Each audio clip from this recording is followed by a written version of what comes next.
আসসালামু আলাইকুম সুপ্রিয় দর্শক, আশা করি সকলেই ভালো আছেন। আজকে আমি আপনাদেরকে রান্না করে দেখাবো একটা চাইনিজ আইটেম, যেটা নাম হচ্ছে গিয়ে বিফ চিলি। আর এই বিফ চিলি রান্না করার জন্য প্রথমে আমি নিয়ে নিয়েছি বিফ, কেটে নিয়ে নিয়েছি ধুয়ে। তারপর নিয়ে নিয়েছি পেঁয়াজ কুচি, রসুন কুচি, কাঁচামরিচ কুচি, ধনিয়া পাতা, লেটুস পাতা কুচি, আর নিয়ে নিয়েছি সাদা গোলমরিচের গুঁড়া, একটা ডিম আর কর্নফ্লাওয়ার। নিয়ে নিয়েছি ক্যাপসিকাম, গাজর, শসা আর পেঁয়াজ। এখন আমি গোলমরিচ দিয়ে, অর্ধেকটা গোলমরিচ দিয়ে মাংসটা মাখিয়ে নিব আর দিব লবণ। গোলমরিচ আর লবণ দিয়ে মাংসটা ভালো করে মাখিয়ে নিয়ে তারপর এখানে দিয়ে দিব সয়া সস আর ফিশ সস। ফিশ সস আর সয়া সস দিয়ে ভালো করে মেখে নিয়ে তারপর এখানে একটা ডিম দিয়ে দিব। মাংসর টুকরোগুলো আমি পাতলা পাতলা করে কেটে নিয়ে নিয়েছি, যেটা আপনারা দেখতেই পাচ্ছেন, একদম পাতলা করে কেটে নিয়ে নিয়েছি। আর এখন আমি এখানে দিয়ে দিয়েছি একটা ডিম। আপনারা চাইলে এখানে অর্ধেকটা ডিমও দিতে পারেন। তো ডিম দেওয়ার পর ভালো করে মেখে আমি এখানে প্রথমে কর্নফ্লাওয়ার দিয়ে দিলাম, প্রায় 3 চামচের মতো। আপনারা দেখেই আন্দাজটা করে নিতে পারেন কতটুকু পরিমাণ আমি এখানে দিয়ে দিয়েছি। এখন সাইড করে রেখে আধা ঘন্টার মতো আমি ম্যারিনেট করে নেব। আর এখানে একটা সসের মিক্স বানিয়ে নিব। এখানে দিব আমি টমেটো সস, সয়া সস আর ফিশ সস দিয়ে গোলমরিচের গুঁড়া বাকিটুকু দিয়ে দিব। আর দিব লবণ, চিনি আর টেস্টি সল্ট দিয়ে ভালো করে মিক্স করে সসটা রেখে দেব সাইড করে। আর আজকের রান্নাটা আমি মাটির চুলায় করব, তার জন্য আমি সব কিছু আগে থেকে প্রিপারেশন করে নিচ্ছি। মাটির চুলা রান্নার ক্ষেত্রে সব কিছু আগে থেকে প্রিপারেশন করে নিলেই ভালো। আর এই দিকটায় আমি চুলা সুন্দরীতে জাল ধরিয়ে কড়াই বসিয়ে সামান্য তেল দিয়ে সেখানে আমি বাটার দিয়ে দিয়েছি।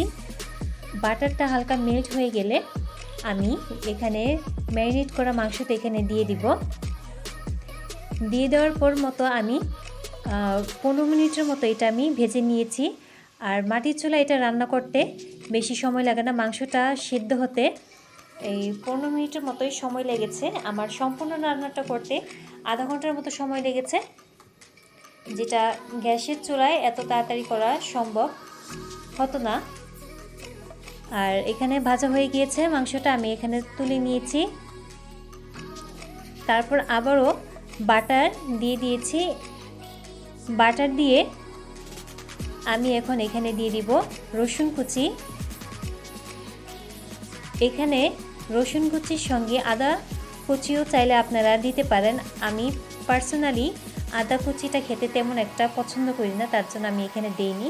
আর পেঁয়াজ কুচিটা দিলে আমার কাছে ভালো লাগে, তার জন্য এখানে আমি পেঁয়াজটা দিয়ে দিয়েছি। কিন্তু সাধারণত বিফ চিলিতে পেঁয়াজটা ব্যবহার করা হয় না, আপনারা আপনাদের টেস্ট মতো দিয়ে দিবেন। আর এখন রসুন আর পেঁয়াজটা ভাজা হয়ে গিয়েছে, আমি কেটে রাখা সবজিগুলো দিয়ে দিয়েছি। লাল ক্যাপসিকাম, হলুদ ক্যাপসিকাম, সবুজ ক্যাপসিকাম, শসা আর পেঁয়াজ, যেটা 4 ভাগ করে আমি পাতলা পাতলা করে ছাড়িয়ে নিয়ে নিয়েছি, সেটাই দিয়ে দিয়েছি। তো সবজিটা ভাজবো 6-7 মিনিটের মতো ভেজে তারপর আমি এখানে মিক্স করে রাখা সসগুলো দিয়ে দিব। সস দেওয়ার পর 2-3 মিনিটের মতো এটা আমি জাল করে নিব। চাইনিজ রান্না যে কোনো আইটেমই হচ্ছে ফুল আঁচে রান্না করা হয়। আর এই চাইনিজ রান্নাটা যেহেতু মাটির চুলায় রান্না করা হচ্ছে, তার জন্য এটা পারফেক্টলি হবে। আর এখন সবজিটা ভাজা হয়ে গেলে এখানে আমি ভেজে রাখা মাংসটা দিয়ে দিব। মাংস দেওয়ার পর এটা বেশি আমি জাল করব না। তারপর এখানে আমি দিয়ে দিব কাঁচামরিচ কুচি, বিলাতি ধনিয়া পাতা আর হচ্ছে কি লেটুস পাতা দিয়ে 1 মিনিটের মতো জাল করে কর্নফ্লাওয়ার এখানে দিয়ে দিব যেন থকথকে হয়। কর্নফ্লাওয়ার দেওয়ার পরে এটা আমি 1 মিনিটের মতো জাল করে এটা নামিয়ে ফেলব। আর এই রান্নাতে সবজিগুলো একটু ক্রাঞ্চি হয়, সম্পূর্ণভাবে সেদ্ধ এটা করতে হয় না।